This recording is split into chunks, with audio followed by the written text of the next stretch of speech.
Panoorin natin ang video na ito at sama-sama tayong nilay-nilay at manalangin at maranasan ang himala at kamanghamanghang biyaya ng Diyos. Panginoong Diyos, hayaan mo, Panginoon, na sa pamamagitan ng iyong banal na salita, Panginoon, ay magamit namin sa pagtuturo, sa pagtutuwid at paghubog sa landas ng kabutihan at sa landas ng katwiran, Panginoon, upang kami maging mga lingkod mo na handa upang gumawa ng mga mabubuting gawa. Panginoong Diyos, binubuksan ko ang aking puso, ang aking isipan at mga pandama upang lubos na maunawaan at tanggapin ang iyong mga salita, ang iyong kapangyarihan, biyaya at himala. At hinahayaan kong maghari ka at magliwanag. Tayo lalaban sa isang digmaang espiritual. Kailangan nating isuot ang buong baluti ng Panginoon. Ang ating laban ay laban sa kapangyarihan ng kadiliman, kapangyarihan ng kasamaan, na ang layunin ay hiwalay tayo sa Panginoon. Nais ng kaaway na pigilan ang biyaya na dumaloy sa atin at pigilan ka sa iyong paglilingkod sa Diyos. Nakawin ang kagalakan sa iyong puso, pahinain ang iyong pananampalataya at ilagay sa iyo ang mga negatibong damdamin at kaisipan. Nais nito na dayain ka. Ginagamit nito ang tukso, ang karamdaman, ang mga suliranin, ang mga kahirapan, ang mga alitan, kabiguan, at ganun din ang mga nasirang mga relasyon. Tinatanim nito sa iyong puso ang galit, ang pagkasuklam, kawalan ng kagalakan, ang takot, ang mga negatibong damdamin at kaisipan, ang kasalanan, ang dudulot ng sakit, kalungkutan, kawalan ng pag-asa, kawalan ng tutulong, kasakiman, at kahinaan ng loob na nagdudulot sa atin upang tayo sumuko, upang tayo tumalikod, upang tayo manghina sa ating pananampalataya at tumalikod sa Diyos. Araw-araw ay humaharap tayo sa ganitong laban. Laging may mga suliranin, may mga tukso, may karamdaman, may mga mahihirap na tao at mga sitwasyon tayong kinakaharap. Ngunit kailangan tayong maging matatag sapagkat napagtagumpayan na ng Diyos ang sanlibutan. Upang magtagumpay tayo sa ating laban, kailangan nating maging matatag at matibay at kailangan nating isuot ang kasuotan, ang baluti ng Diyos upang hindi magtagumpay ang lahat ng gawa ng kaaway. Magpakatatag tayo at huwag matitinag sa pamamagitan ng sinturon ng katotohanan. Ang sabi nga sa salita ng Diyos, kung tayo ay nagtitiwala sa Panginoon at sumusunod sa kanyang mga utos, tayo ay kanyang mga alagad. At kung malaman natin ang katotohanan ang magpapalaya sa atin.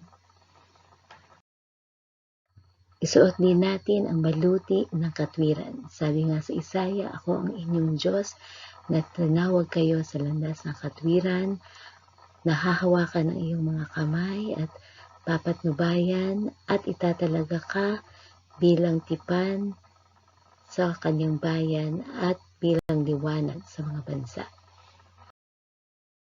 Isuot din natin ang ating mga panyapak upang maging handa sa pagbabahagi ng mga salita ng Diyos ng kapayapaan.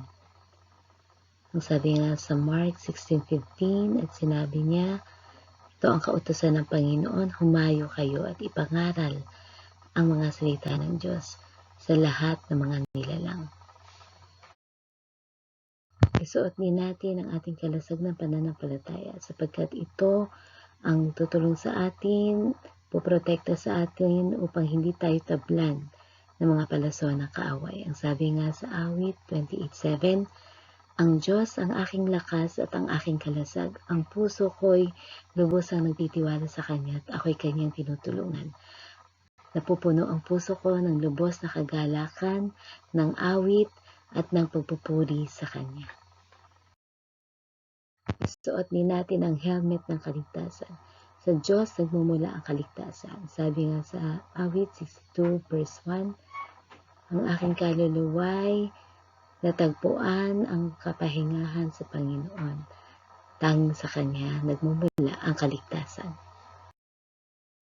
Yamang tinanggap natin ang kaligtasan na nagmumula sa Panginoon, tayo naman ay inuutosan ng Panginoon na maging ilaw sa sanlibutan upang magdala ng kaligtasan hanggang sa dulo ng daigdig. Dapat rin natin palaging dalhin ang espada ng Espiritu na ang salita ng Diyos, sapagkat sabi nga sa Hebrew 4:12, sapagkat ang salita ng Diyos ay buhay at mabisa at matalas higit sa anumang tabak na magkabilay talim. Ito ay tumatagos hanggang sa pinaghihiwalayan ng kaluluwa at espiritu, ng kasukasuan at ng isip, at nakatataho sa lahat ng iniisip at nilalaman ng puso.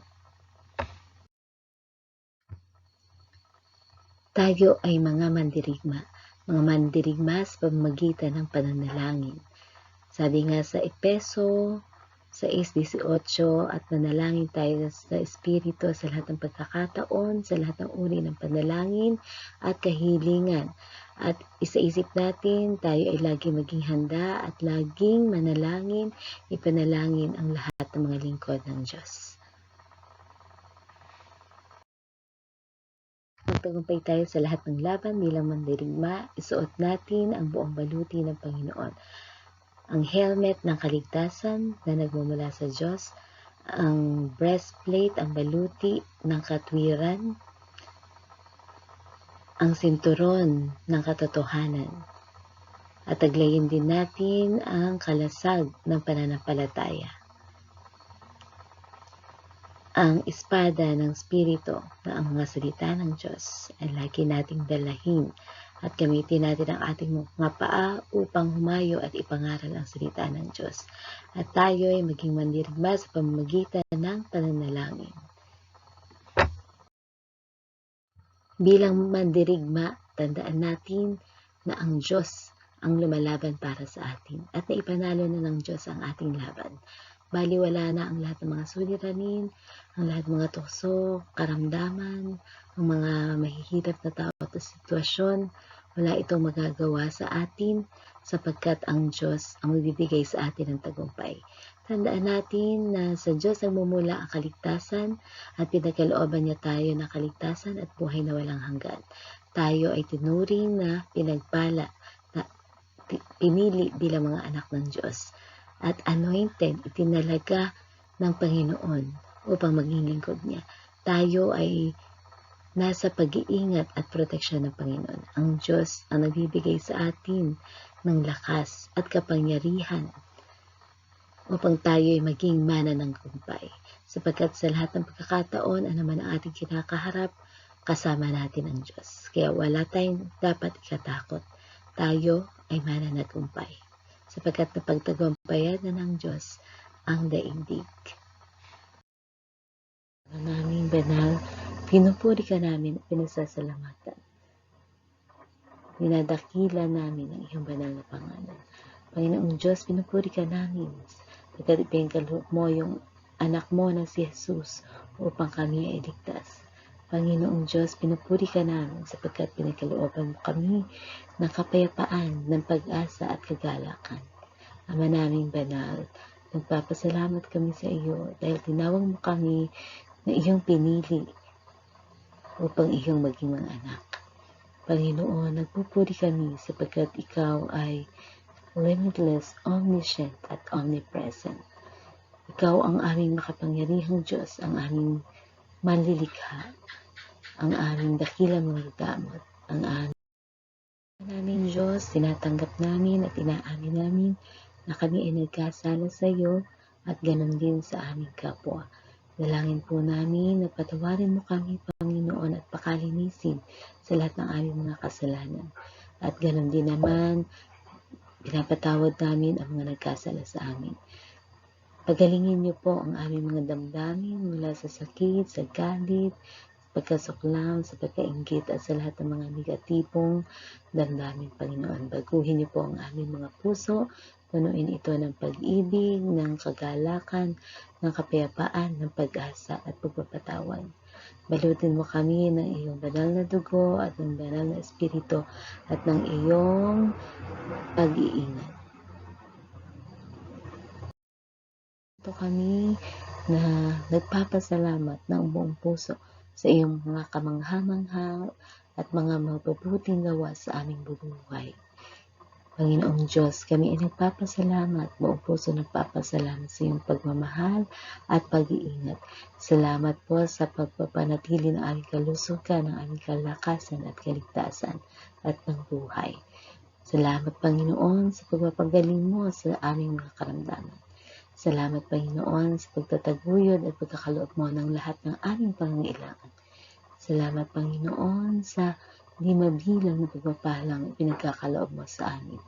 Salamat, Panginoon, sa mga mabubuting tao sa aming paligid, sa aming mga kaibigan at mahal sa buhay. Salamat, Panginoon, sa pagtulong mo sa amin upang mapagtagumpayan namin lahat ng mga problema, pagsubok, mga hamon at mga kahirapan ng buhay. Maraming salamat sa iyo, Diyos. Panginoon, protektahan niyo po kami sa pagitan ng inyong paluti. Pagkalooban niyo po kami ng helmet ng kaligtasan na nagmumula sa inyo. Patnubayan at gabayan niyo po kami upang mamuhay kami ng naayon sa iyong kalooban. Taglay ang baluti ng katwiran. Suot mo po sa amin ang sinturon ng katotohanan upang kami ay maging malaya sa lahat ng kasinungalingan ng kaaway. Pagkalooban mo po kami na matatag at matibay na kalasag ng pananampalataya. Pagkalooban mo kami, Panginoon, ng karunungan, ng espada, ng espiritu, ang karunungan ng iyong mga salita na aming maisa puso, maisa isip at maipamuhay. Gamitin mo rin po kami, Panginoon, ang aming mga paa upang humayo at ibahagi ang iyong mga salita. At gawin niyo po kami mandirigma sa pamamagitan ng pananalangin. Panginoon, kami ay mananagumpay. Kami ay magtatagumpay sapagkat kayo po ang lumalaban at nananalo sa aming mga laban. Panginoong Diyos, kami ay lubos na nagtitiwala at nananampalataya sa inyong kapangyarihan, Panginoon, na makapagbabago ng mga sitwasyon.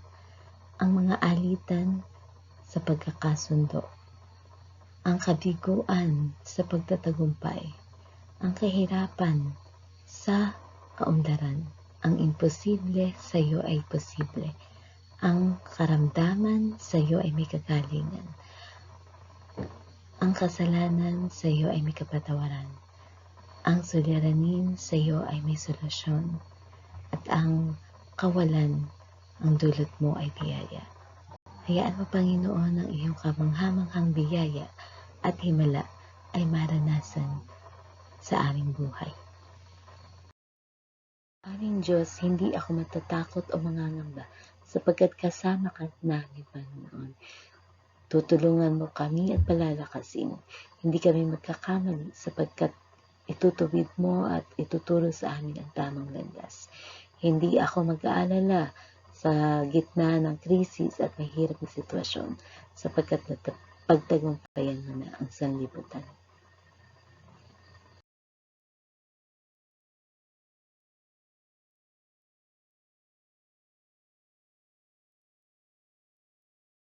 Ikaw ang makapangyarihan, mapagmahal na Panginoon. Ikaw ang aking tanggulan. Ikaw ang pastor ng aking kaluluwa. Pagkaloob mo sa aking Panginoon ang lubos na kalakasan at karunungan na kinakailangan ko sa bawat araw upang masunod ko ang iyong kalooban at ikaw ay aking mapaglingkuran ng buong lakas, buong puso at buong kaluluwa.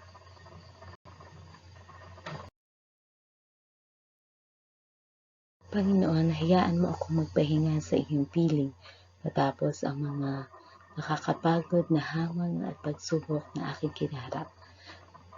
Aluin mo po ako ng iyong pagmamahal at kabutihan upang ako'y mapuno ng pag-asa at kapayapaan.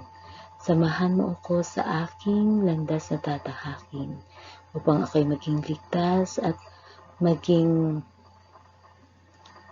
payapa sa iyong proteksyon. Diyos, ituro mo sa akin ang tamang landas na dapat kong tahakin. Tulungan mo. Noong Diyos, sinatanggap ko po ang kapangyarihang espiritual, ang pagpapalang pinansyal, ang kalusugan at kagalingan ko at ng aking pamilya. Tinatanggap ko po, Panginoon, ang pagtatagumpay laban sa lahat ng mga tukso, pagsubok, mga suliranin at mga hamon sa buhay. Dinideklara ko, Panginoon, na ako ay magtatagumpay at uunlad sa aking trabaho, sa aking negosyo at sa lahat ng bahagi ng aking buhay. Ako ay mananagumpay sa lahat ng bagay dahil kasama ko ang Diyos. Panginoong Diyos, tinatanggap ko ang iyong mga pangako ay mangyayari sa aking buhay. Mararanasan ko ang kamanghamang-hamang biyaya at pagpapala. At ako ay magtatagumpay sa lahat ng aking gagawin sapagkat kasama ko ang Panginoon. Hindi ako matatakot sapagkat ang Diyos ang sa akin mag-iingat at sa aking papatnubay. Sa ngalan ng Ama, ng Anak at ng Espiritu Santo. Amen. Maraming salamat po kung pinagpala po kayo sa video na to. Please subscribe po and i-share din po natin upang pati yung iba po ay mapagpala po sa mga salita ng Diyos. At i-like nyo rin po and comment. And sa description below po makikita pa po natin ang ibang mga videos at mga